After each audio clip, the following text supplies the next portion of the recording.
about tiering and other legal topics. Jeannie and Natalie will be the main discussants and presenters for that one. And then we left 2 webinar slots without topics. So as topics emerge, we can cover them in the middle and later parts of June. There's a URL down at the bottom for where to register. And you can also go to the CEQA email list, email list on the OPR website. If you get on the email list, it's the CEQA guidelines email list that we share out this information. We used to share out this information. Okay, so our goal today is to provide greater detail on our recommendations for residential, office, and retail VMT assessment. A VMT assessment to take a deeper dive on those the most common land uses.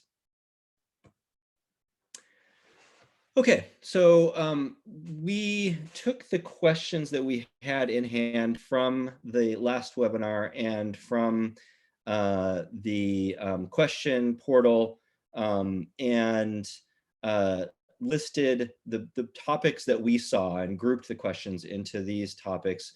First, baseline, what VMT to count, full counting, and versus truncating your counting of VMT, residential and office uses and methods, retail uses and methods, mixed use projects, what thresholds of significance, information on thresholds of significance. There were some kind of miscellaneous other questions. And then we will open things up to you all to ask questions. We'll also take some clarifying questions in between each of these sections. We'll have to be brief though, because the 2 hours we have together will pass quickly. Okay, so baseline questions. I'm gonna take some of these a few at a time. These are verbatim as we received them. And so what I'll do is just briefly read them out and then discuss, use them as points for discussion. So for regional land uses, how do you define baseline? Another question to please clarify, how does the concept of baseline factor in at all? If we're looking at per capita thresholds and you're redeveloping a 100-person office building into a 1,500-person office campus, how would baseline factor in? And again, the concept of a threshold that requires 15% below the existing average per capita means that baseline plays no role in that analysis, right? I'm actually gonna focus on the third one first. And that is right. So we're used to, in the CEQA context, thinking of baseline and then what we're adding. And then, but also in more recent documents, we've seen use and we've seen courts give the thumbs up to use of efficiency metrics. So GHG per capita or VMT per capita or VMT per employee is what I mean by efficiency metrics, as metrics with a denominator. And in many cases, for those, it just doesn't make sense to have a baseline. What you're looking at is just the efficiency of the project going in. So where you are looking at office uses or residential uses, you're not looking at what the baseline is, you're just looking at what those projects do. For regional land uses, how do you define baseline? Again, it depends on the project type, and we'll talk through some of those a little bit later in other questions prompted by other questions. And so again, and we'll actually talk a little bit later about redevelopment projects. But essentially, a redevelopment project, we just by that mean a project that goes somewhere there was already something. So you're knocking something down and putting something new. In that case, you might look at the baseline of the project that was there before. And if you're decreasing VMT overall, then you'll have a less than significant impact. If you're increasing VMT, you'll simply use the thresholds that we've recommended for whatever type of project you're building. We'll hit that one again as well in a later question. Okay, on to 4. The technical advisory recommends measuring VMT at the regional or city level. However, the technical advisory does not provide direction to counties. Does OPR support using county baseline VMT? So the actual answer is that we do provide direction. The technical advisory does provide recommendations for counties, and it provides two options. One is to use the entire, the region, which may be just the county, depending on your region, the region's VMT per capita, and use that as your reference VMT per capita. And that's the VMT per capita from which you take your 15% reduction and apply that threshold. Or you can look at the sum of all the cities' VMT per capita and use that as your threshold. So those are the two that we recommend for counties. We do not recommend, if you are in an unincorporated county area, looking at just the unincorporated county area, because in a county that's basically, in many counties where the cities are lower VMT, you're basically selectively excluding the low VMT areas, which creates a very high threshold. And we don't think that that threshold would still be connected to, for example, state climate goals, but environmental goals in general. So we recommend, again, one of the approaches we just used, and that is in the technical advisory. On to 5, regarding VMT baseline, the VMT models. So this is kind of baseline from a different perspective. It's you have a model that is using 2015, is made for with 2015 data. Can that be used in 2020?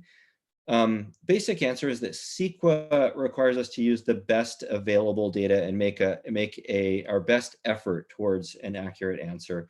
And in many cases, models are going to be a few years old. 5 years old is reasonable. So using a 5-year-old model is going to be generally would be considered reasonable. Now, if you also had a 2018 model and you were avoiding using it because the 2015 had more favorable numbers, that might be frowned upon. But generally, the most recent model data you have is going to be appropriate. All right, and number 6, is it true that the net VMT threshold should only be used for redevelopment projects when there is existing use that is producing VMT at the time of the NOP, since the baseline should be existing conditions? Let's see, this one requires a little bit of pondering. Redevelopment projects. So we're talking about projects where there's something there, it's knocked down, you put something new.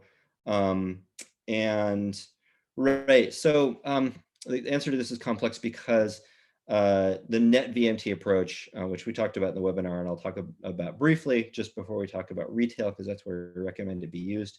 The net VMT approach, yes, it can also be used for redevelopment projects. Again, you knock down something, build something else. If the VMT is lower, then you are less than significant. Now, there is an exception to this, and I'll mention it later. I'll mention it briefly here, which is if you knock down a large number of housing units and you build a smaller number of housing units, then you need to account for the displaced people's VMT and make sure that's factored in to your VMT analysis.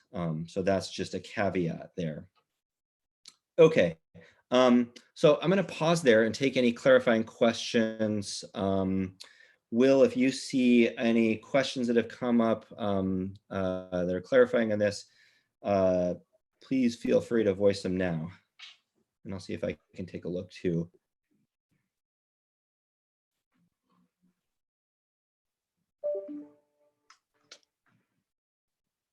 All right, I see one from Robert's work, following up on the question 4 baseline side. Right, would be reasonable for a city. Oh, is somebody jumping in? Okay, I'll keep answering Rob Swerk's question. Following up on the question 4 baseline side, would it be reasonable for a city to use the average of their full county, average of all the unincorporated incorporated cities as well as the unincorporated areas? You mentioned just using the average for all of the cities within the county.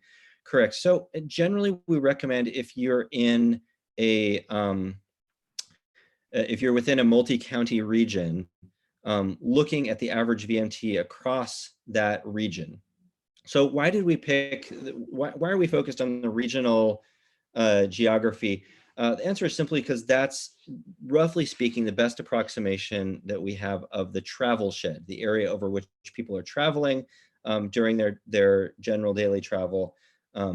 But also it's the best approximation of the area over which people might locate.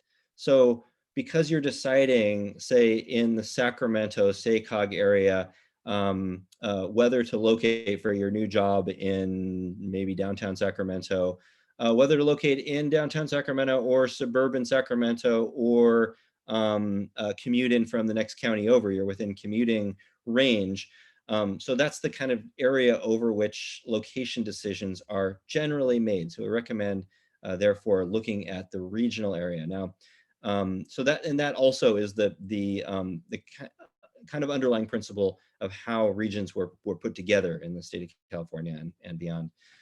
That's how we, roughly speaking, chose the MPO boundaries and county groupings that we have. So specifically, would it be reasonable for the city to use the average of their full county? We would suggest, again, if you're in an MPO area, using the full MPO as your reference geography, as the average you're pivoting off of. Following up on question 6, this is a second question.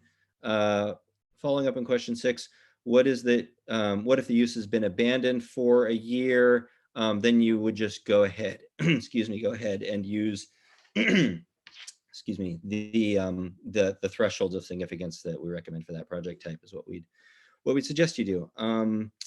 Another question, what about previously entitled vested development that has already gone through a CEQA analysis but not built? Can this be factored into the net new VMT? No, I believe the answer is no here, and I'll let our legal folks chime in if I'm wrong, but I would say essentially it's part of your baseline. it's part of your, if it's vested, even if it doesn't exist. Um, yes, I mean, that's how I would think about it. Okay, so if you're using an approach that has a baseline, um, which many do not, then um, then you would use that as your baseline. Okay, so on to Joel's question, and then I will move on to the next section. So if the new project has greater VMT than the one replaced, existing development, there's no credit for the existing older use. So that is correct for housing and for office projects.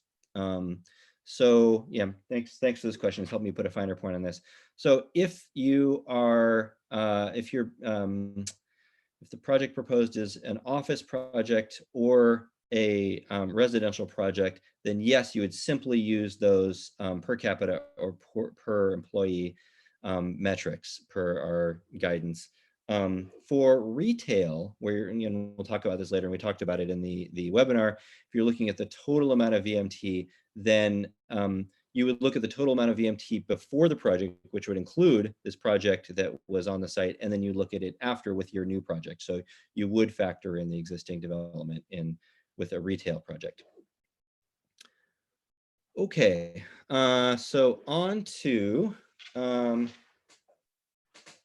see, on to what VMT to count. So the OPR Technical Advisory, I'll just start off at the top here. OPR Technical Advisory says, don't truncate analysis. Does this mean we must analyze VMT outside California for projects like freight terminals? All right, there's two answers that are packed into this question, two key factors. One is that we don't recommend studying freight VMT in your VMT analysis. We recommend using counting auto, which is basically light duty. Another way to say that is passenger vehicles, cars and light duty, because they're called light duty trucks, but SUVs, those that we use as cars. So a freight terminal we'll talk more about this in a couple weeks in other land uses, and maybe we'll get to it a bit today. But on the question of do you count VMT outside of California?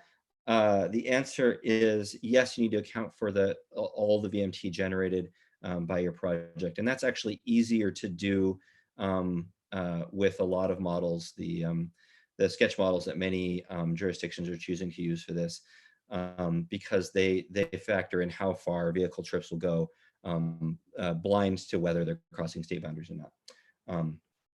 Okay, number two, how should construction project VMT be addressed as far as quantitative versus qualitative analysis and suggested threshold?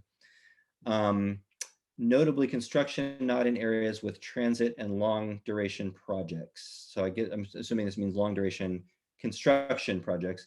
It seems that construction workers at a minimum should be considered as their employees, but it's not clear in the guidelines or guidance. So actually the guidelines and guidance, and I think it's included in the technical advisory as well, but it's certainly in the guidelines, or I should say certainly in one or the other. I'm blanking on which it is. In any case, we recommend a qualitative analysis for things like construction, because just the bulk of VMT and the bulk of the environmental effect is going to come from the project function itself once it's up and built.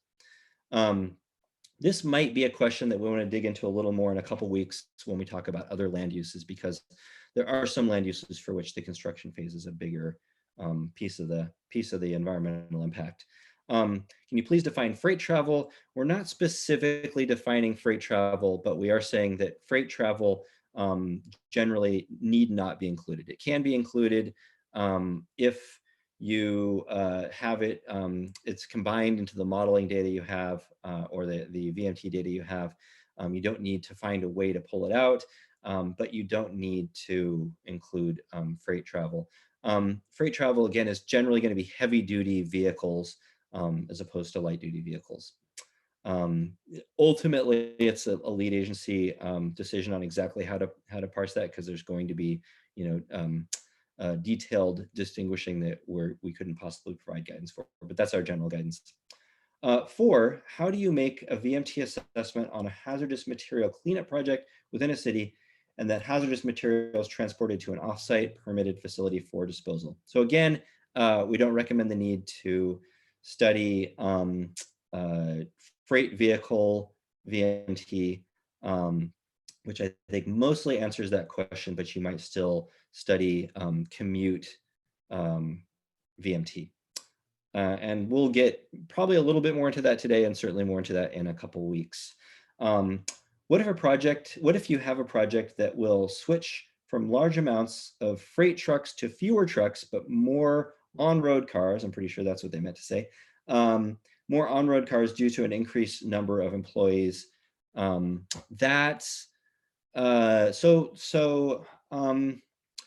That could create a situation technically where you're increasing VMT, but we recommend in that situation that you kind of do a reasonableness check on the overall picture. Our technical advisory generally recommends excluding freight VMT, or I should say freight vehicle VMT. But if you're in a situation where that doesn't do a good job of providing the picture of the impact, because, for example, though you're reducing VMT, you are increasing just the non-freight vehicle VMT, you're reducing overall VMT, but that's causing an increase in just the non-freight vehicle VMT. Well, that might be a good one to just include all the VMT, freight and non-freight, and then if you're going to be reducing the overall VMT, that'll show up as less significant impact. Okay, so I think, yeah, that's the questions in this section. I'll look back at the questions, which I am seeing here. Oh, great, it's sorting them for me. Well, this is lightening your load. Well, I do see a question. I'm not sure if it's one that you'd like to answer, but I'll give a shot. Sure. From Feng Nguyen, he asks for projects that have cross-border traffic, meaning crossing our international border. How does OPR view cross-border VMT? Thanks. And that's similarly to interstate, and I mentioned this briefly earlier. It's a question I'm absolutely happy to answer. that you would look at the full extent of the VMT impact. So if the trip crossed a border, you would follow it. And again, the statistical models, the sketch models, the Cali mods, the models that San Jose and Los Angeles have built, those sorts of models will have a fine time capturing that vehicle travel. If you're using a travel demand model, we talked in the webinar about truncation. I'm not going to go into depth. You can also look at the video on it on our website.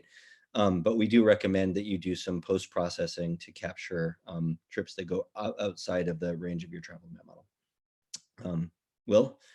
Great. Julia Pujo asks, if a commercial project proposes to relocate from an existing site to a new site, can we factor in the reduction of a VMT at the existing site?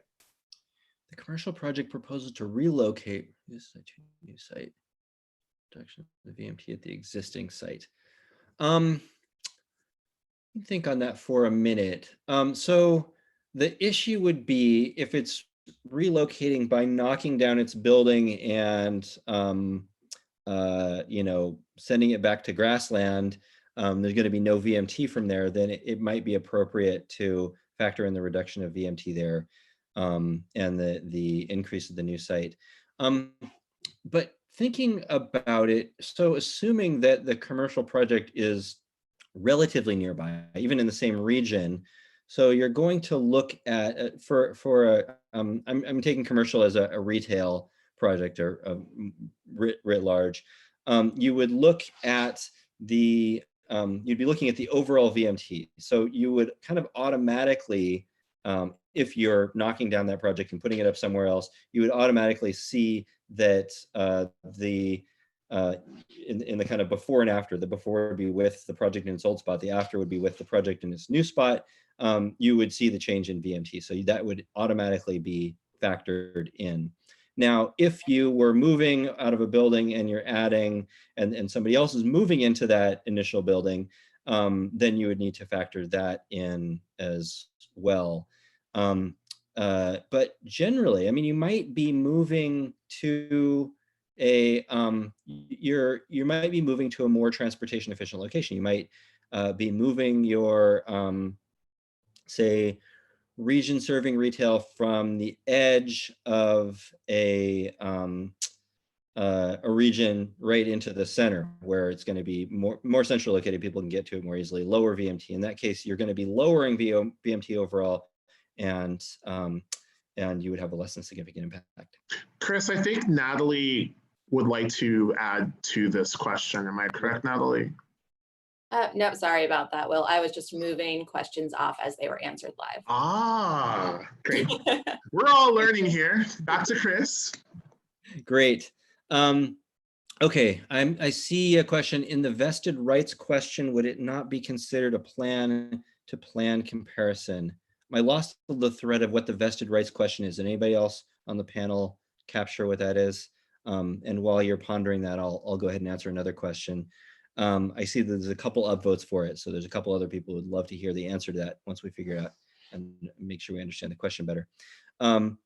How would you make VMT assessment for private transit facilities such as a private shuttle or paratransit operators? We're not talking about transportation projects today, but in short, we recommend that transit facilities, which generally lower vehicle travel, be considered less than significant. So we recommend a presumption of less than significant, not bothering to do the assessment. Another question, it seems odd that construction VMT would need to be analyzed qualitatively or at all. Would any construction VMT really be of any real significance? I would leave that to the lead agency. It may not be. And if there is concern that it would be important enough to consider, again, we point to the option to consider it qualitatively, or even the suggestion to consider it qualitatively. And that may be considering qualitatively and coming to a quick conclusion that it would not be significant. Okay. Do we have it? Does anybody else have a better idea than I do on the, oh, great, we have a follow-up. It was related to the answer provided for the approved plan question, which said that the approved project is part of the baseline and doesn't need to be included. So I'm gonna have to lean on, I think, Jeannie for this one if she's available. She may or may not be, because I know that she is multitasking at the moment, but maybe we can come back to this if she's not. We should probably flag it for Jeannie, but I will use this time to let folks know that at the bottom of your screen, there is a Q&A function. A lot of folks are putting your questions in chat, so I just want to make sure that if you put it in the Q&A section, we'll have an opportunity to give everyone a chance to upvote your question, and it makes sure that the most pertinent questions are the ones that we address in the next 85 minutes. Thanks, Will. And that's a little bit my/our fault on the technical side. We meant to turn the chat off so that you wouldn't be accidentally put your questions there. All right, I'm going to take just a couple more so I can move on to the next section. Does a tourist destination city count tourist VMT when updating its general plan? I think the answer is generally yes, and there's probably some detail on what the counting is that's important, but the basic answer is yes, tourist VMT will be important, particularly for uses for which it's the predominant VMT. Philip asks for an existing use that is currently underutilized or no longer in use at all. How do you establish existing or baseline conditions? The existing traffic count data won't reflect the existing land use, and I think that's correct. It will also not only traffic count data, but any VMT data would reflect that there's no would reflect that either there's low utilization or no utilization. We're looking at the actual existing, not any sort of hypothetical existing. Okay, so I'm going to go on from there to the next slide, which is a little bit of a reminder from the webinar. Again, there's a deeper dive on this in the webinar recording and a yet deeper dive on a short video. I think it's 7 or 8 minutes on our website. Feel free to go take a look at that. Full counting of VMT as compared to truncating VMT. So ceasing counting trips as they go across your, for example, city limits. And the quick bottom line here is that we need to look at the full extent of the vehicle travel. All right, so just a couple questions. First, what are thoughts on using US census data for determining origin destinations that may not be accurately represented by a travel demand model, and utilizing the data to determine or verify trip lengths, especially outside of the model boundary? I think that's a great idea. There are a variety of ways you can get trip lengths. Big data is one where we've been looking into that lately. And I know that some of the transportation consultants offering services on 743 are looking into that as well. But I think that census data could be a good data source for trip length, including those that extend outside of travel demand model boundary. 2, how about measuring interregional VMT? California is near the Kern, SB, and LA county lines, and developments could affect VMT between Kern, COG, and SCAG. So once again, yes, you need to examine the full VMT, even if it crosses outside of your region and into another. Otherwise, the punchline of the video, otherwise you create a permissive bias for projects that generate really long vehicle trips, and a restrictive bias for those that create short vehicle trips. And the why is again in that video. So we'll take a few questions. Let's see, if a redevelopment project, this looks like from the last section. Yeah, I was going to say the majority of these questions are from the previous segment. I didn't see any new questions come in for this segment. And I'll remind folks that we will answer questions that haven't been answered. If we're not able to get the expert knowledge by the end of this segment, we will be posting a frequently asked questions document on our SB 743 website. Yeah, and it's possible that won't be able to answer every last detail of every last question, but we're going to try and cover the major questions that folks are asking if we're not able to cover them here on office hours. We'll also, we'll also if there's an opportunity, and I'm hoping there is, we'll raise these in future office hours as well, or give you the opportunity to raise them in future office hours. So will the individual city be required to establish its own baseline? I'll take a couple questions from the last section while we're here. The short answer is that technically yes, but in many cases the MPOs are helping with that. Usually, so far we're seeing the regional travel demand models used for that, although increasingly I think we're going to see big data used for that. And we do recommend that cities, hopefully in conjunction with our MPOs, band together to get that data, including where it might mean purchasing big data. Okay, let's see. A mitigation question for tourism, but I'm going to keep that one for later. Can I provide a list of sketch model that are being used by different jurisdictions? I'm afraid I don't have such a list. I know that some are using over-the-counter models, and some are using ones that have been developed specifically by consultants for those. I do know also that consultants that have developed models for one location have it's a much lighter lift than develop it for another.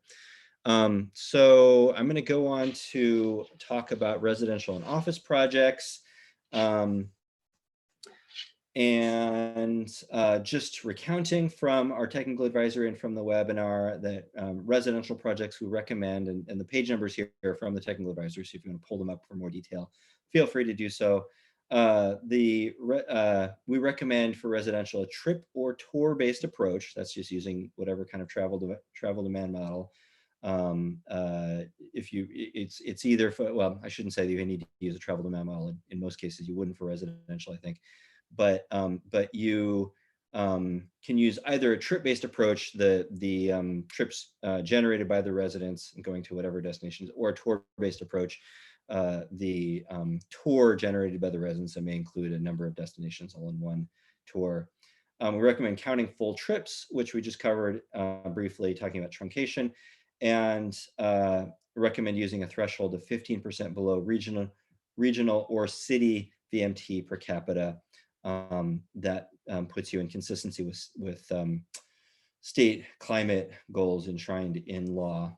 For office, very similar, trip or tour-based approach, count the full trips again, and use a threshold we recommend of 15% below regional VMT per employee. So for office, we recommend using the regional reference geography rather than the city, because commute trips to office frequently cross city boundaries. Okay, so that's just recounting. We just have a couple questions on residential and office. Is office shorthand for all employment generating uses? For example, workers at a factory. Great question. I'm glad this is brought up because a number of folks have interpreted office different from how we meant it when we put it in the technical advisory. So I'm glad to have the chance to clarify. Office, we're basically imagining office buildings where people go to work, as distinguished from, for example, a retail store that does have some employees in it, but the dominant use is people. The dominant effect from a VMT lens is going to be customer VMT, and distinguished from industrial, a factory that may have people commuting to it, but also trucks traveling to and from it, and perhaps other transportation connected to the industrial use. So by office, we mean offices as in office buildings and office parks. And we recommend when you're developing your threshold that you're looking at those land uses, not also factoring in those retail work trips and not factoring the retail work trips nor the industrial work trips. Count those separately and develop a threshold separately for those. Second question, do your suggested methods avoid double counting trips from offices and residential projects. So we have the same video on truncation. It's a narrated slideshow on our website. Talks a little bit about double counting, and I'll talk a little bit here. So essentially, sometimes you're going to be counting VMT that is generated by a residential project in your SQL analysis, and then someone else studying office is going to be counting that same VMT, and that looks like double counting. And oh no, we're looking at the same VMT twice. But each time where you're looking at the residential project, you're comparing it to a significance threshold that is residential VMT, all residential VMT. When you're looking at the office, you're comparing it to all commute VMT. So you're just looking at the effect compared to the threshold. So the double counting is not, it's not an issue. It's not a problem because they're not summing those in some way.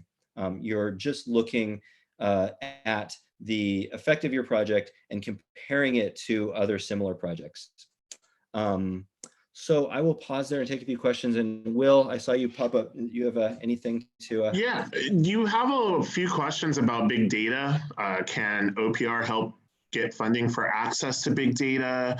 There are mentions about Caltrans looking into purchasing streetlight data. And there's also just a question about discussing big data more in detail about how cities are accessing it and the anticipated use of big data in the next few years.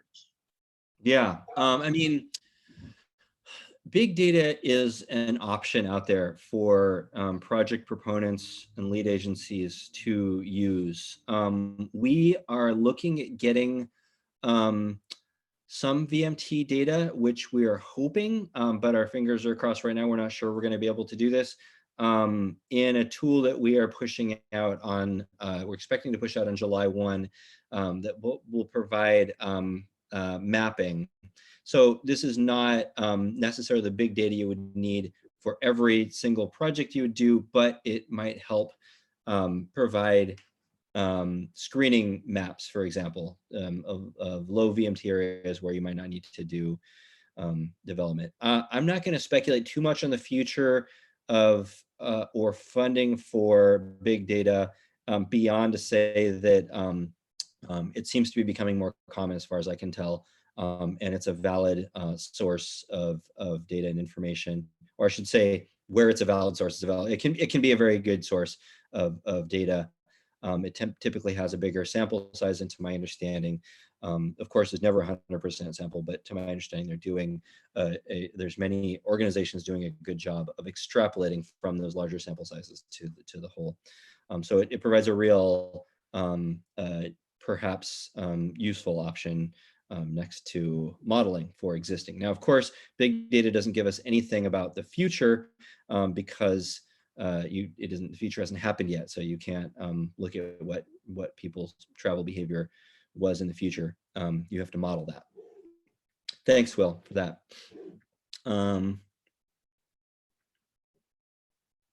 So I'll take these from the top, even though some of them are not on the topic we're on now.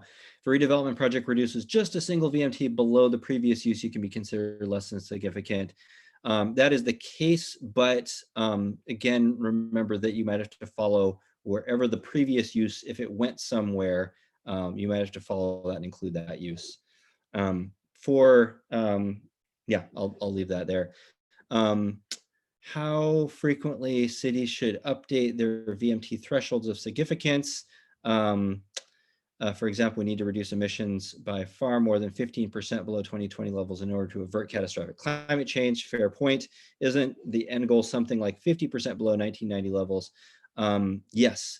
So if cities update their VMT thresholds every few years as they achieve mode shift, then we'll gradually, far too slowly, ratchet emissions down to the necessary level. So the first point I want to make here is that VMT reduction is a fundamental and necessary part of GHG reduction, but we're doing other things too. We are working to improve the efficiency of vehicles and the carbon efficiency of fuels. So squeeze the carbon out of fuels. Increasingly, those fuels are electric, which also gives you some efficiency benefits. And then more and more efficient vehicles. So those are delivering us also large parts of our greenhouse gas emissions reduction. The work that California Air Resources Board has done to show that 15% below existing is compatible with state climate goals for new residential and office development factors those reductions in as well. And to the question of how frequently to update VMT thresholds, there's not a form answer. Again, you use the best data you have, and if that data becomes it's clear that it's outdated, of course you need to update it, but there's no firm guidelines on how to do that. It's just as though any CEQA impact has ever been. You are held to a standard of using the best available and putting forth a good faith effort to get that best available data. Okay, touched on the resort tourism. At some point, can you expand on the tool and mapping that you just mentioned that will be available July 1st? Yes, Natalie, when you're ready, if you want to chime in and talk a little bit about that, whenever that's convenient for you. We'll talk a little bit more about the tool that we're being developed, and Natalie's leading the charge on that. Yeah, thanks, Chris. So the tool we're developing is called SiteCheck, and it'll be available at sitecheck.opr.ca.gov. And it's mainly used for residential projects. It's been funded by the California Department of Housing and Community Development. And you'll have the ability to type in an address or look up an APN and then see if a project located in that area would be entitled to any CEQA streamlining. And one of the things we're looking into is having these VMT layers so you can see if a residential project would be entitled to streamlining under SB 743 as a screening threshold per our technical advisory.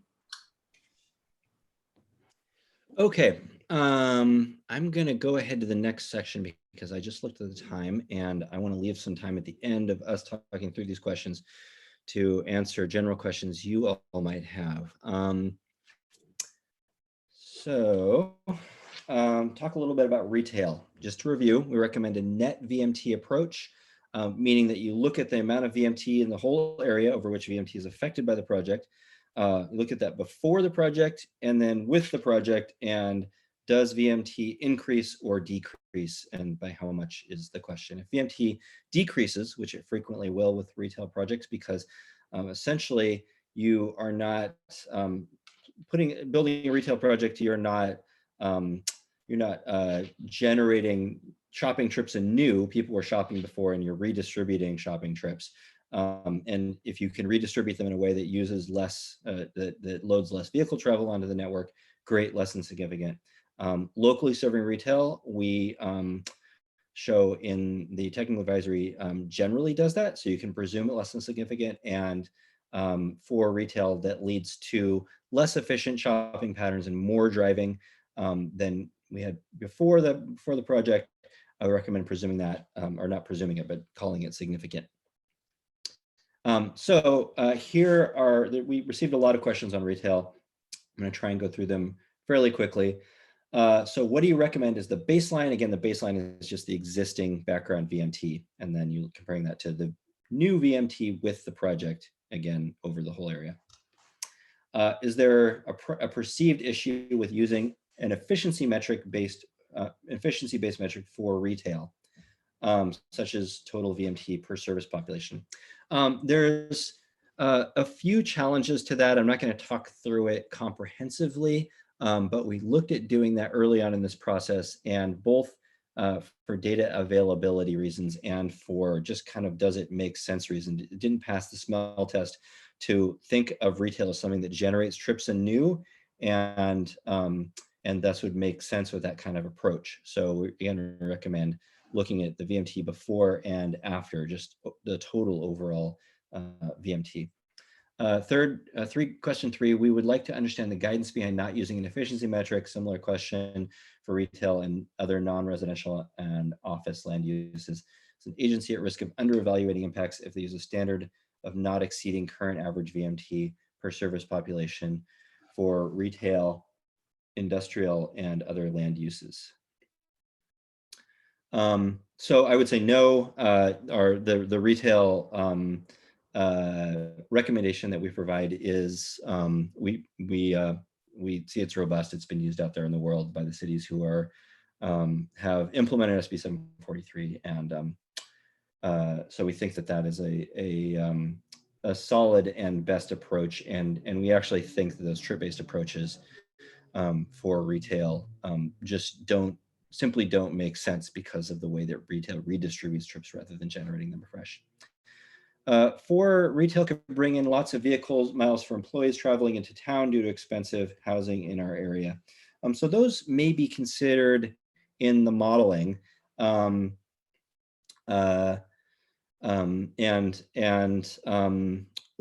it could be considered that the customer VMT dominates the VMT effect. So that's the thing to focus on. We're not too concerned in our recommendations about which way that falls, but that the lead agency make a good faith effort to look at the significant components of the VMT, where there's a substantial share of the VMT from again, a retail will normally the biggest share will be from customer trips, but those can all be taken together. And yes, you would not want to truncate trips. So does OPR have guidance on what is considered locally serving retail? For example, distance to similar land use. We don't have that sort of guidance, but we do recommend that, so ultimately is a lead agency decision, but what you're doing is, because it's a presumption that locally serving retail would have a less than significant impact, would reduce VMT. If you have reason to believe that the project might increase VMT, then do the analysis. It doesn't fit under the presumption. We also suggest that if your project contains retail outlet stores that are over 50,000 square feet, that you do the analysis. Fifth question, does OPR have guidance on what is considered locally serving retail? Oh no, that's the one I just, read. 6, are home delivery services considered VMT generators, such as Amazon? These are coming up a lot in the pandemic. Sure, and we expect they'll come. They were coming along without the pandemic too. These are frequently the deliveries are frequently automobiles rather than freight vehicles, where we recommend considering VMT. We do recognize that generally speaking, and we don't explicitly recognize this in their guidance, but it's important to keep it in mind that generally speaking, delivery services are going to reduce VMT compared to people going and shopping at stores, because people going and shopping at stores are generally getting their stuff and bringing it back to their house, and deliveries are generally taking a lot of people's stuff and bringing it around, and that's generally more efficient from a VMT perspective. On to the next page of questions, second of 3. Wouldn't retail projects in rural or suburban areas generate new trips regionally per the concept of latent or pent-up demand? I am not familiar with any research on latent or pent-up retail demand in rural or suburban areas. I would assume that those people just make perhaps less frequent trips, but that would show up in the analysis. So the question again is whether the new retail project increases VMT and shopping patterns compared to without it. Could you clarify what is region serving? That would be Whole Foods versus Ralph's. We talked about this already. Basically region serving, basically we recommend doing analysis where the project might increase VMT. And some region serving retail is going to actually decrease VMT. There's a study done on a Target built in the city of Davis, California. And it turns out that people living in Davis were traveling to nearby cities to go to their Targets and reduce their VMT overall, even though some people shifted from shopping in the lower VMT downtown area. to the slightly higher, somewhat higher VMT target, the overall effect was to reduce VMT. And again, we have our recommendation. Any project containing a store over 50,000 square feet, do the analysis to make sure that it's whether it's grows VMT or reduces it.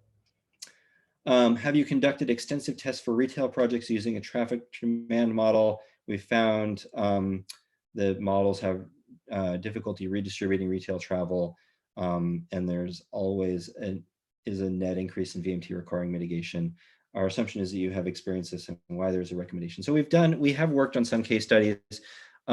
We have seen this effect, actually not in a retail project, but in a transportation project for which we recommend a similar approach. So we know that some models are noisy. We do recommend that, some models are noisy and the project will still shine through the noise. The project's VMT will still shine through the noise. And some models are so noisy the project VMT is lost in the noise. In those cases, that's not a model that can be used for that project. A more refined model needs to be found or developed. That particular regional travel demand model needs to be at least tuned up for that use. 10, can you give some advice for looking for VMT changes when using a travel demand model to assess a transportation project? Often total VMT with and without the project will get swallowed by noise. Okay, so this is the same question. It's for transportation project, which we're not technically covering today, but I put this in here because it has the same, it's the same basic message. There's the idea of drawing a cordon to look at the VMT that occurs in a portion of the model's geography, and that's okay to look at a smaller area, so long as that area still contains the full area over which travel behavior is substantively changed. If you're drawing a cordon and you're looking at a small area and that area is small, so small that the travel behavior is changing outside of the area, you need to widen that area and look at it. On to the 11th of the retail questions.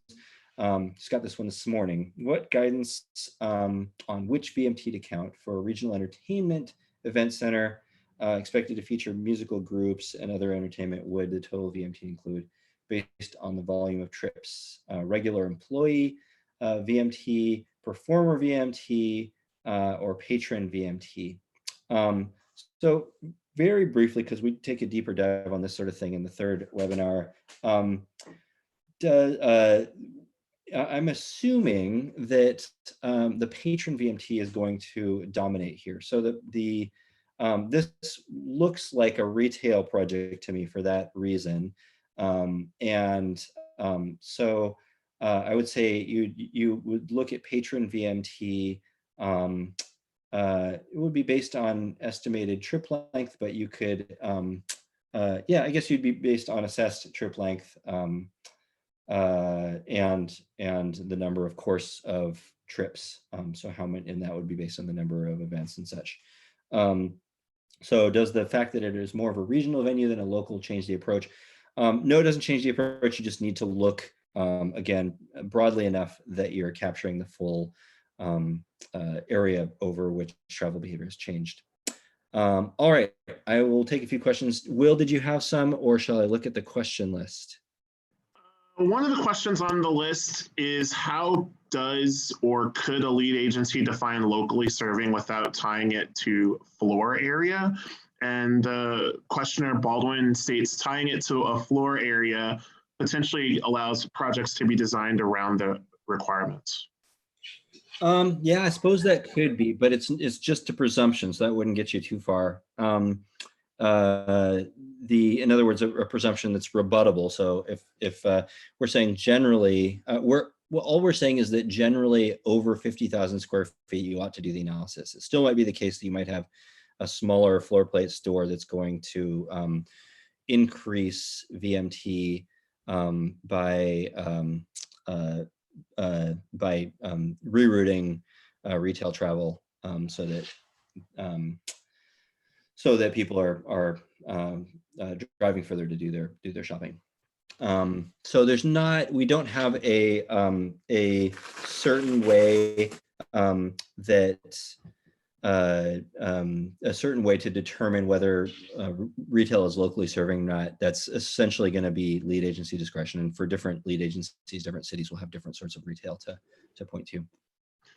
What about analyzing retail uses as a part of general plan updates? When residential and employment growth is planned, then retail uses in VMT increase to accommodate this growth. And this VMT cannot be isolated, in an acronym I don't know, in an ABM. Oh, and that's an activity-based model. Thank you. So for plans, does addressing just employment and residential VMT suffice? For plans, as a residential and employment VMT suffice? I think those would be the first two you would look at. I think you would need to look at retail VMT, but again, you could presume VMT.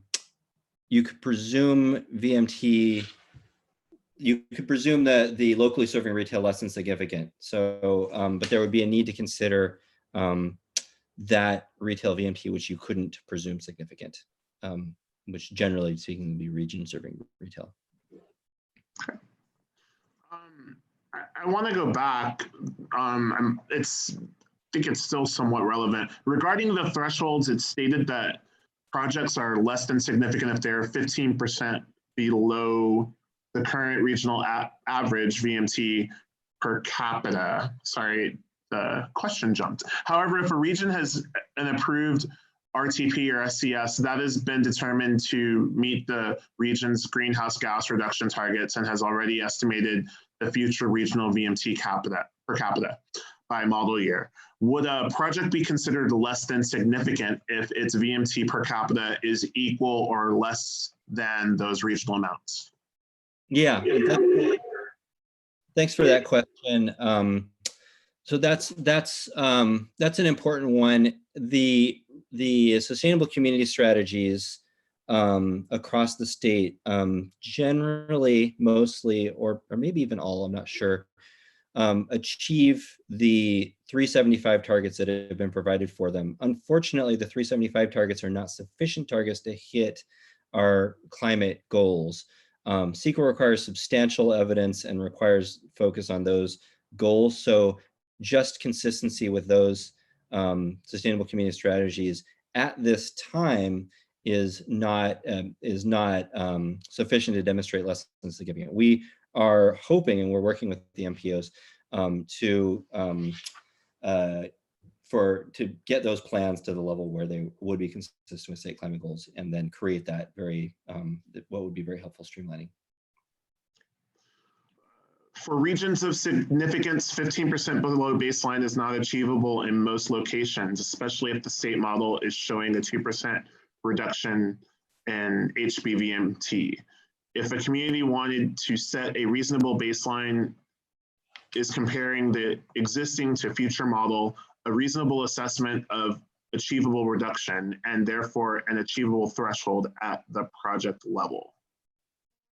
So two things. One, CEQA requires focusing on the science demonstrated need for environmental protection rather than what's available. But that said, the 15% below, I guess I would disagree that a 15% below regional average threshold is generally unachievable. First off, it's an average, and in a region there is, in almost every region, there's a small amount of really high VMT development that essentially pulls that average up, so that the median is actually lower, but substantially than the average, oftentimes lower than the 15%. So the median, for example, residential unit, as far as VMT is concerned, is in most regions going to have a less than significant impact. You'll see this when you look at VMT maps of regions. There's quite a substantial area covered in the so-called green zone in the below 15% area. And then you can still mitigate down to those levels. And there's all sorts of things you can do for mitigation. We're not going to get into those today, but there's a lot you can do to reduce VMT. Eventually, we'll also take a look at mitigation banking. Actually, I shouldn't say eventually. We took a look at mitigation banking in the webinar series that we hosted recently, and so that's going to be another option for mitigation. Okay. Is a public parking structure considered a VMT generator? It's a good question. It could be considered part of, well, I guess if it's a public parking structure, it isn't part of a project. So yeah, I would look at the VMT with and without the parking structure to find the VMT impact of the parking structure. Okay, great. I want to do some brief housekeeping. We still have space for questions in the Q&A section. You can access that at the bottom of your screen. And again, this is our office hours. We're trying to help cities throughout California implement SB 743. And we all know Chris Ganson here with OPR. So I just wanted to let folks know what we're up to. And we have about 45 or so more odd minutes. Perfect. So get your questions in. Terrific. And I'll move on to the next section, mixed use development. So our recommendations, just to review, consider each use separately or focus on the predominant use. Compare to the relevant threshold that we recommend for that land use, and take credit for internal capture. So in internal capture, just in case there's folks who in the office hours who aren't familiar with that terminology, internal capture is just a trip from one part of the project to the other part. So in this picture in the background, it'd be from perhaps the residential above to the retail below. That, of course, is a trip, but didn't involve any VMT. So for mixed use, we have 4 questions. First, regarding OPR recommending evaluating VMT impacts of each component of a mixed use project separately. After that analysis completed, can a beneficial impact of one of the project offset an adverse impact of another component? And apparently quoting San Jose as having an opinion. I would say that if the other part of the retail, if the other part of the project actually reduced VMT, that could be credited, but assuming that the other part of the project actually generated or increased VMT, then there wouldn't be a credit there available. So generally we would suggest, looking at each component of the project, each land use within the project, within the mixed use project, and comparing that to a threshold for that project, and then mitigating if it's over that threshold, where feasible.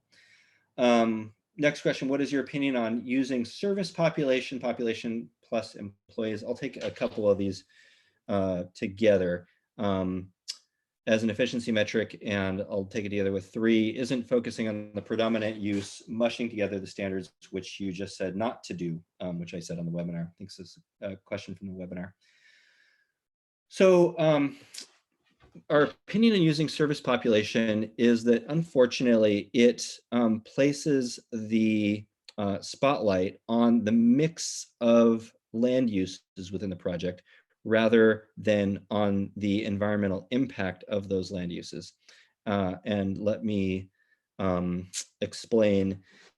So if you have 2 land uses and one tends to generate a low amount of VMT and one tends to generate a high amount of VMT, then the VMT you're going to get mushing them together is going to depend not on the environmental performance of the project, but in the mix of uses of the project. So it's just, if you have more of the lower VMT generating land use, you'll get a lower impact. And if you get more of the higher VMT land use, then you get a higher VMT project. And that is not what CEQA is intended to do. CEQA is intended to capture and report environmental projects and connect them to environmental goals, which can only be done in the context of how well those individual uses might perform. So again, we recommend looking at the individual land uses and comparing them to the thresholds for those individual land uses. And focusing on just the predominant use is actually, I want to distinguish that clearly from mushing together the different land uses. So this is if you have 8 stories of retail with 5,000 square feet, 8 stories of residential, say 200 units, or maybe that's a, whatever, 200 units. And then you have 10,000 square feet of retail. Clearly the dominant use is going to be the residential, and you can focus on just analyzing the residential use quantitatively according per our recommendations. Fourth question, if a mixed use project is composed entirely of any of the low VMT project types, it will therefore be screened out, presumed less than significant. However, what if the mixed use project is partially one of the low VMT project types, is partially one of the low VMT project types? An example might be an affordable housing with a larger retail use.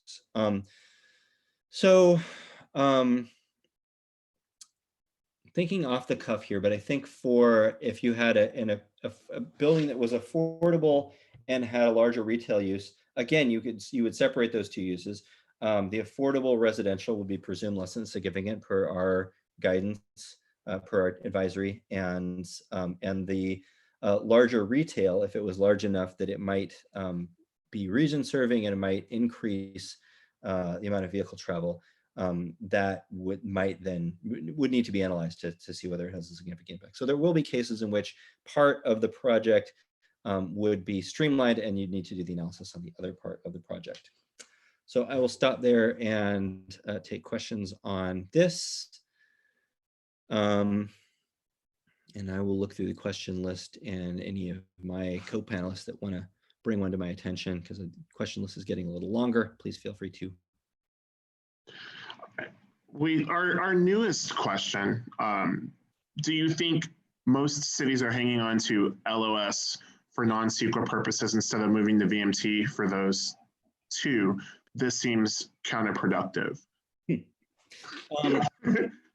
We haven't had a lot of questions coming in, hence the housekeeping, but that's our. Got it. No, great. So I'll answer that question, then move on, because we actually have a lot to cover, and I welcome the opportunity to blaze through it. But those keeping the cities that have kept LOS so far have kept it at a much different scale than LOS was generally used under CEQA. So for example, a project that was of a scale of a full city block might have done in the past 100 intersection analysis.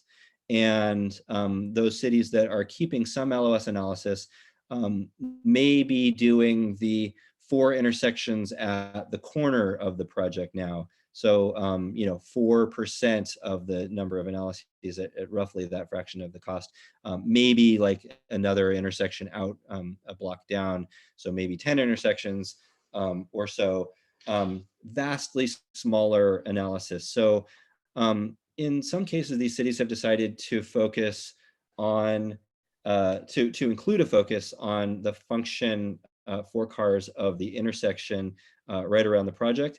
And generally they've used that to help not, as LOS did before, reduce the size of the project or do some big change, but maybe to move a driveway so the intersection focus functions better. So in that nuanced way, we don't see a lot of trouble in the analysis, nor a lot of cost delay or impedance to development. That said, we are looking at working with jurisdictions and providing guidance on how to better step into more modern transportation metrics like access to destinations that would help better inform project decisions than LOS does. So with that, I will move on to a couple slides of questions on thresholds of significance. So how can VMT per capita VMT assessments result in greenhouse gas assessments that achieve statewide greenhouse gas reduction targets, which are absolute numbers? So I'm going to take a few of these together. didn't CARB, California Air Resources Board, say all VMT needed to be reduced by 15% per capita? And if that's true, having new projects show 15% reduction per capita wouldn't achieve statewide goals. And is there any concern about regarding the use of the 15% below selected regional/local baseline VMT threshold in regards to the Newhall Ranch court decision? Substantial evidence in light of the Newhall Ranch court case, can a statewide average 15% below be used? Or should the threshold be developed county by county, city by city, based on local circumstances? So let me talk through these. So the California Air Resources Board did the math and documented it on a document that's on both their and our website, on our 743 website, and they have it on, they've posted it on their website as well. I discussed it during the webinar, and essentially has crosswalked that the state climate goals and the VMT, I talked about this a little bit earlier, where they've factored in that we're going to have improvements in vehicle efficiency, factored in that we're going to have improvements in fuel decarbonization, and yet we're still going to need to lower our trajectory on VMT. And they did the math and showed that development at 15% below existing would be consistent with those state climate goals. Again, state climate goals enshrined in state law. Now, you cannot require a project to fix the whole of the environment of the state. It can only do it's only responsible for its own impacts. And so, and on top of that, a project, an infill project, for example, a low VMT infill project, is going to help reduce frequently VMT among existing projects. But we don't pretend that 743 is going to itself get us to our climate goals. It's just a tool in order to get us there. So on the Newhall Ranch questions, so the Newhall Ranch, in the Newhall Ranch case, the approach that the project proponents and lead agency took was not accepted by the court because the crosswalking between state climate goals and the project was deemed to be incorrect or insufficient. In our guidance and in the work that CARB has done, we have provided what we think is very solid crosswalking between state climate goals and VMT thresholds of significance, between drawn the line clearly on what level of VMT is consistent with state climate goals and what is not. So it's really in that that crosswalking that we have a lot of confidence and provided a lot of substantial evidence on, that is more solid and more meaningful than was done in that project and considered in that case. And the thresholds, as a note of thresholds being considered county by county, city by city, based on local circumstances, essentially. And we've been saying the same thing for many years, and I mentioned it earlier. We recommend considering things generally on a regional basis, and our methods actually do exactly that. We reference regional averages and recommend using thresholds that are based on those averages. So it's not a one size fits all state threshold. It's based on regional, and in some cases for residential projects, city averages. So we actually do that in the recommendations we provide. Okay, next questions. Can you discuss the linkage between SB 743? Let me see if I skipped one. When establishing a threshold of significance and tying it back to greenhouse gas emissions goals, how do you take into account the rest of the text from the Newhall Ranch decision? Okay, this we got it, right. Okay, so can you discuss the linkage between SB 743 VMT analysis and OPR's discussion draft for the climate advisory? Yes, in short, we have provided some draft advisory, a draft advisory suggesting consistency between greenhouse gas and energy analysis in CEQA and how VMT is analyzed in CEQA. So that is we have work to do in coming back to that and finalizing it.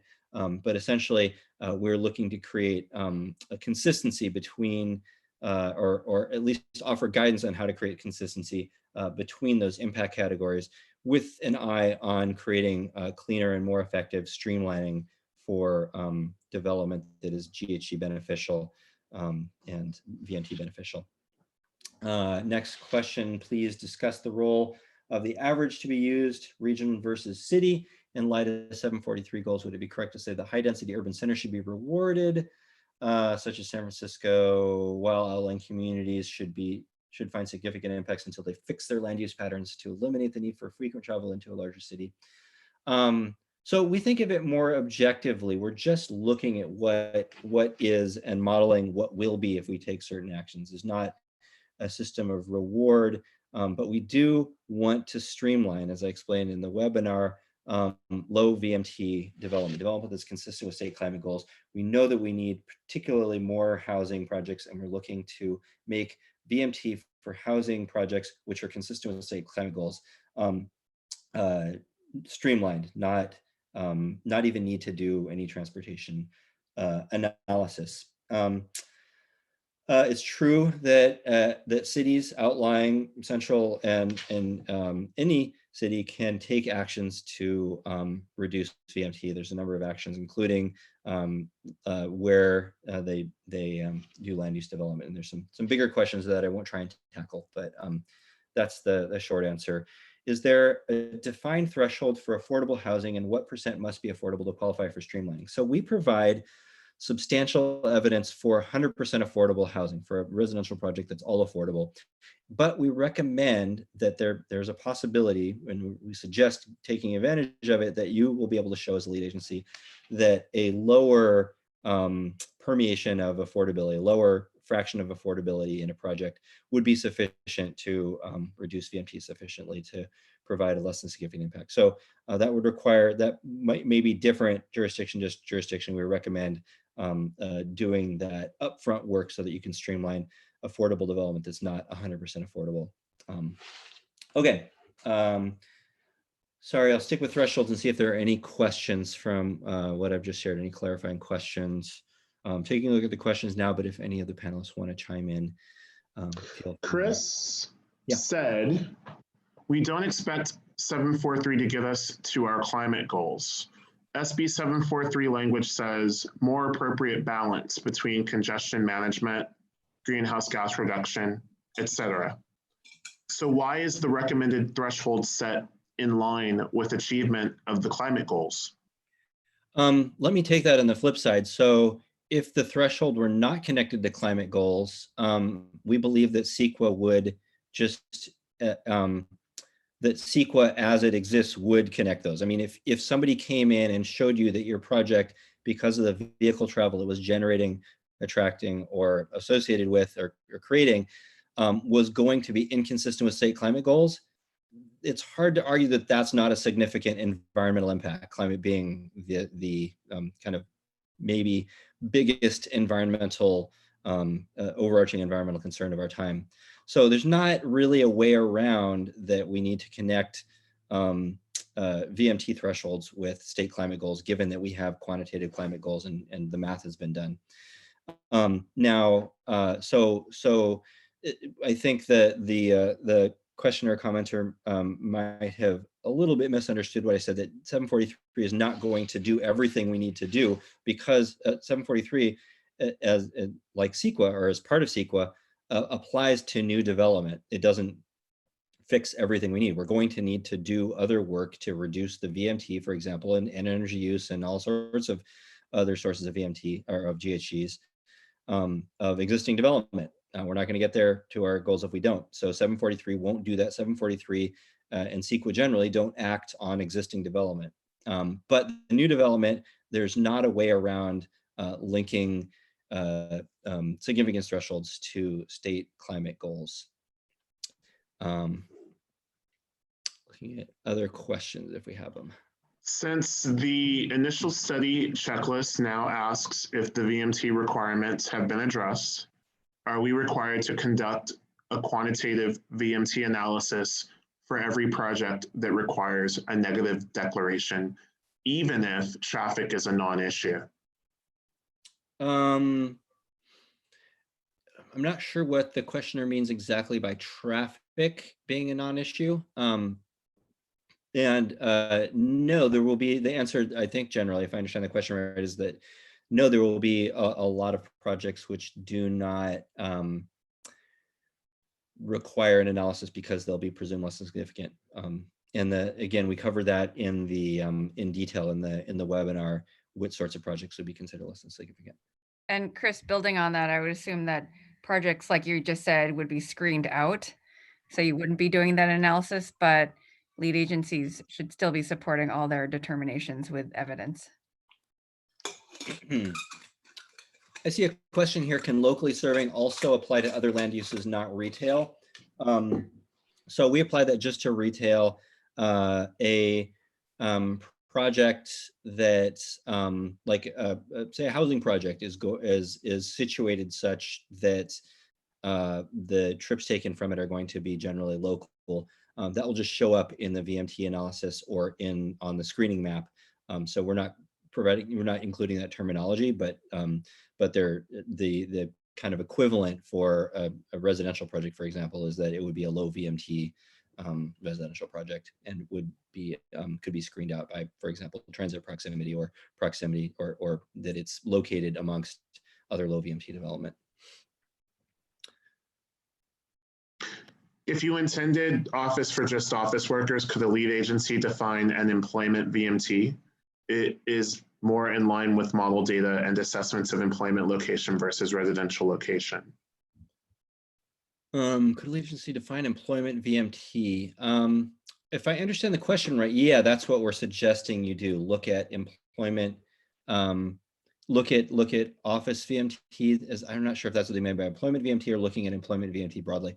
What we don't recommend, so that the general, taking a big step back, the general structure of our underlies our recommendations for studying various land uses is how is that land use doing compared to how that land use does generally in the how well that land use performs generally. So we're not looking to compare an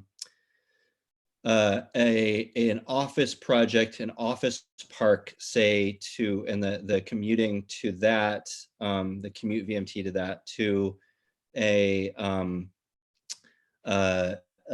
the employment in a retail project, that those will behave differently.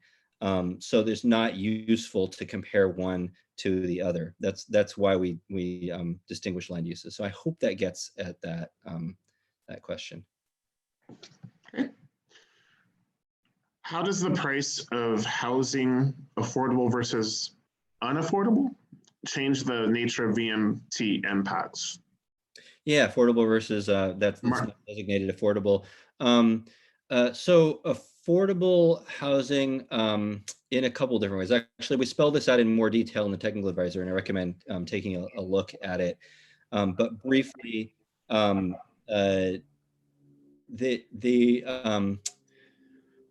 low income jobs are generally more dispersed more evenly across a region versus concentrated in an urban center. I'm trying to keep the thread of this. And there's research showing that that lower income workers will generally locate closer to their jobs. You might imagine because they don't want to spend as much money on traveling to their jobs. So generally, affordable housing, for example, providing affordable housing in a location will tend to enable low-income people to live closer to their jobs. That's the basis for our recommendation for less than significant impact for low-income residential. Can you provide a link to the origin destination data that is available from the US Census Bureau or the American Community Survey?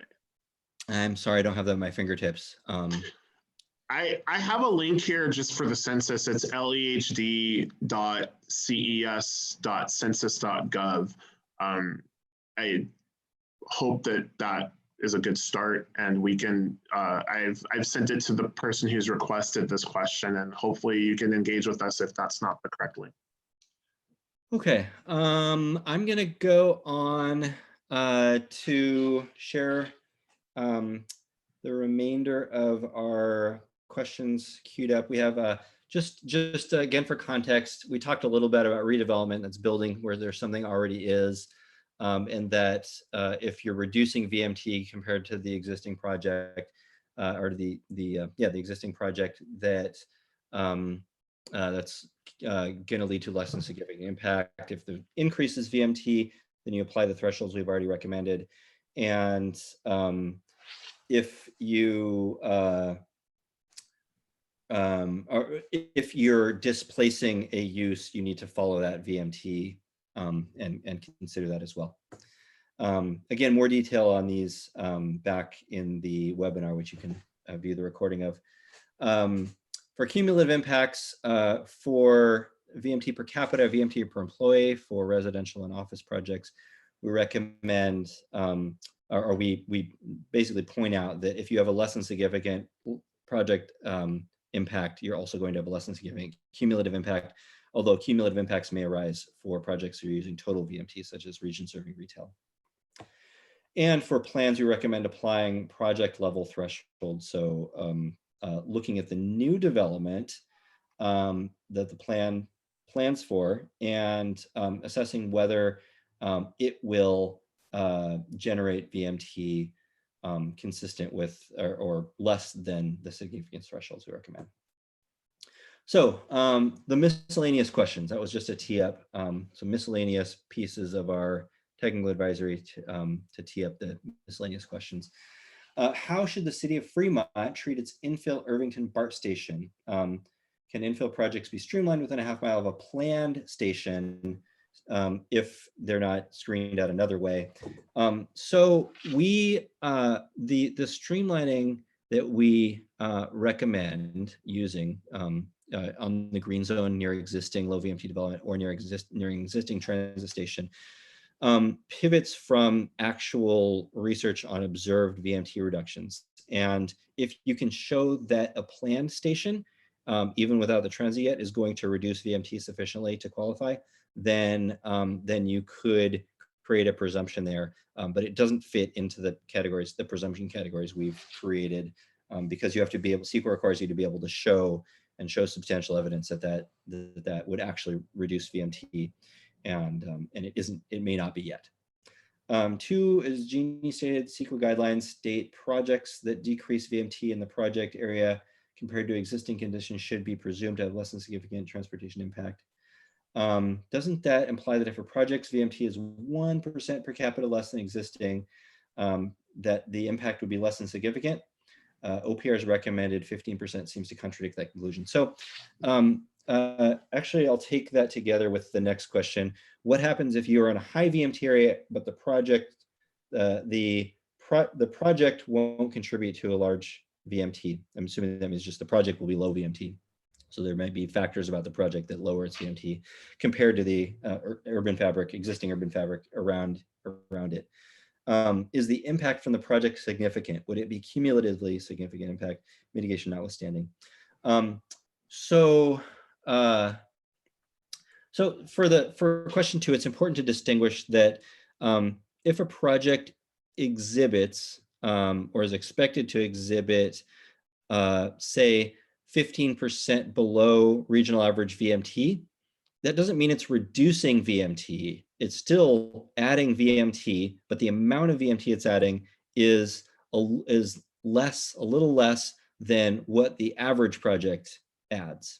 All right, so that's different from a project that might actually reduce VMT, such as a local serving retail project might provide a closer destination, or a grocery store in a food desert might provide a destination that's closer, so people actually drive less. So the new house is still going to generate and add VMT. It's just going to add less VMT than other houses are adding in the region. I think that explains that. What happens if you're in a high VMT area, but the project won't contribute? So if your project is low VMT, all that, and you're going into a high VMT area, all that means is that you won't be able to use the screening pathway of looking at the development around and showing that it's low VMT, so you're going to be low VMT. If you do the VMT assessment on your project and it's low VMT despite higher VMT projects around, you've still come to the conclusion that it's low VMT. So that's what you would use to compare to the significance threshold. And if you're below the significance threshold, you would not need to mitigate, nor would you have a cumulative impact, as we discussed just a little bit ago. Okay. San Jose converted ADT trip generation for different land uses to equivalent square footage for residential office with the same ADT. Is this appropriate? Is this approach appropriate? Assumes VMT will be the same if ADTs are the same. So of course, trip numbers are scale to VMT if the trip lengths hold the same. So that's the question. The question there is a fairly technical question. And if you can show that they are, then that may be an appropriate approach. Next page of questions. In adopting VMT to projects, will VMT be specific to peak hour analysis or to daily analysis? LOS analysis is done primarily for peak hour analysis. So we would recommend at least using daily analysis, if not a longer timeline, because we're not looking at the amount of vehicle travel in a certain slice of the day, but the amount of vehicle travel overall. And you want to pick a period of time that's representative of the overall picture. The next question, I'm going to take a sip of water. This is a long one. You're entitled to a break, Chris. It's allowed. Thank you. I don't know that I am for the next step. Thank you, though, Will. Sure. That's why we're here. You're more generous with me than most. It seems that part of the goal of state law is to remove costly obstacles to efficient land use development. Running a travel demand model is expensive, but it could be required if planners are uncomfortable with adapting housing-based or employment-based VMT estimates generated by spreadsheet-based tools or other uses. Private schools, movie theaters, community theater centers. To prevent costly travel model runs, can OPR provide examples of how to qualitatively adjust VMT for various types of land uses, maybe to collect real-world examples so that planners can be guided through this assessment, or should planners rely on the costly travel demand models for somewhat unique land uses? So in the big picture, we have strived to to craft our recommendations such that modeling is easier and cheaper than it was under LOS. And I think we've broadly succeeded really succeeded in that. Travel demand model runs will sometimes be necessary for some projects. In our guidance, we've generally recommend using them for projects that are big and could generally afford to use them. And I want to point out that if planners are uncomfortable with using sketch or spreadsheet models, or their so-called statistical models is another way for using this, sometimes those are going to be as or more accurate than the travel demand models, given the noisiness that travel demand models can have. And for example, some of the major cities, at least some of the major cities, if not most of them, that have shifted to VMT so far, have developed or employed these statistical type models. So there'll be many times in which they're the appropriate tool to use.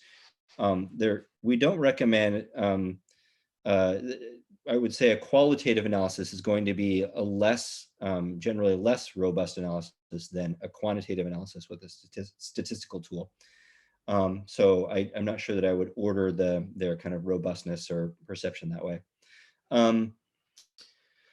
7, and I believe this is the last one, is the state planning to monitor specific projects that are approved after July 1 to see if actual VMT is produced by the project in reality aligns with what's estimated through the models. I think that there will be a lot of mitigation monitoring Mitigation monitoring is often required in CEQA, and the tools are coming online to do mitigation monitoring, particularly with big data.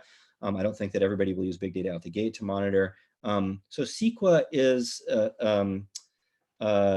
not, so we at the state don't go back and monitor projects, just like we have never, generally speaking, been the mitigation monitoring entity for other CEQA impacts over the decades we've had CEQA. We won't be for VMT either, but there will be mitigation monitoring at the project level set up by lead agencies and undertaken by those lead agencies and/or project proponents in many cases. Okay, so with that, we'll take some questions on that, and may as well go into open questions, as I see there's not a ton of highly upvoted questions in the queue. So Will, feel free to jump in and I'll look at the question list as well. I see that we have about... I was just going to take them in order. There hasn't been, I think you can hit all of these before noon, so. All right, so is the recommended 50,000 square foot local serving retail size addressing total square footage of the retail center or single building? Single, not exactly either. Single businesses, so floor plate size for an individual shop, and that may be in a building that's like a mall, or it may be individual buildings.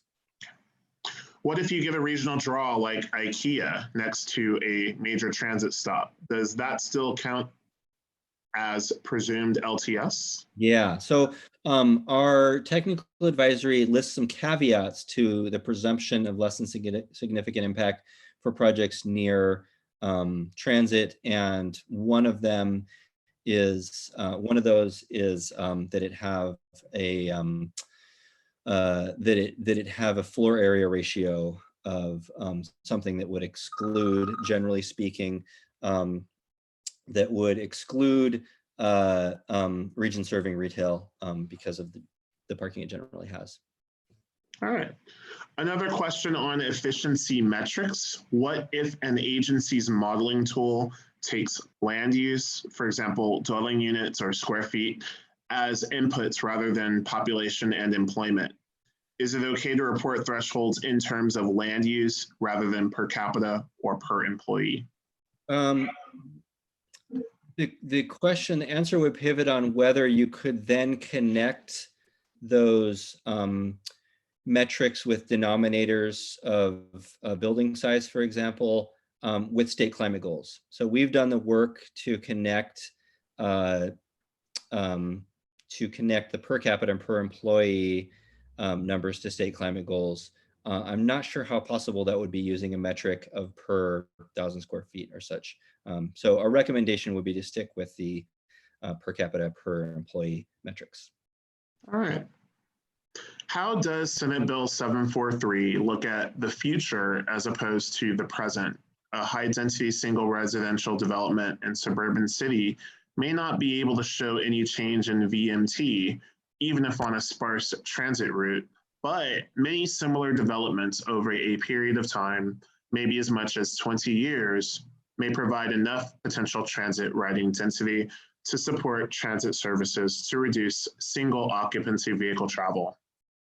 Right. So sometimes you'll build development in a high VMT area, aiming to bring that into a low VMT area. And this is a difficult one because it requires you to know the future, right? And one way that we can kind of have an inkling of the future is if there is transit infrastructure there. If we've already committed to transit infrastructure, then we recommend streamlining because you're building around that transit infrastructure and creating a low VMT area where there wasn't a low VMT area before in a part of the region that wasn't low VMT. For a project where you are intending to build other projects, there may be tiering opportunities, and we'll get to those in a later webinar. But generally speaking, you're going to need to do the analysis on what the project, the environmental impacts of the project, just like with every other part of CEQA, when those are at their maximum, which may be in the early years for that project. All right. When a city general plan update project environmental impact report, it identifies the existing VMT condition, does the general plan update have to reduce total city VMT to meet the 15% threshold?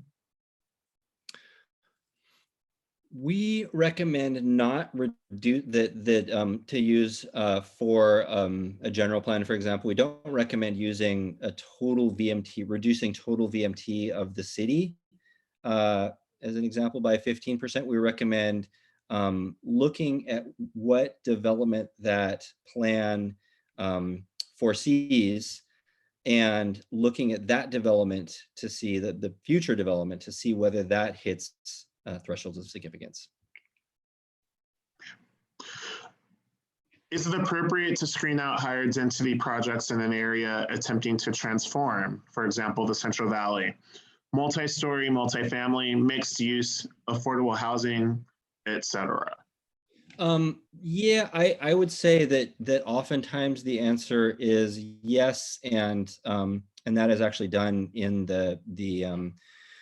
if following our recommendations, you actually would. So a lot of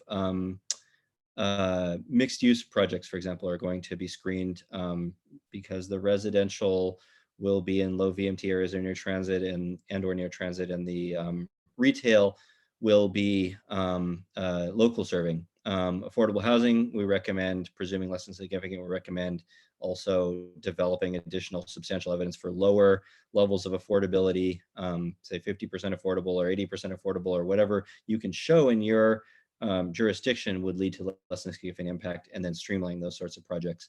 I'm going to reread the question just to make sure I'm covering it. Appropriate to screen out higher density projects in an area attempting to transform. So again, attempting to transform,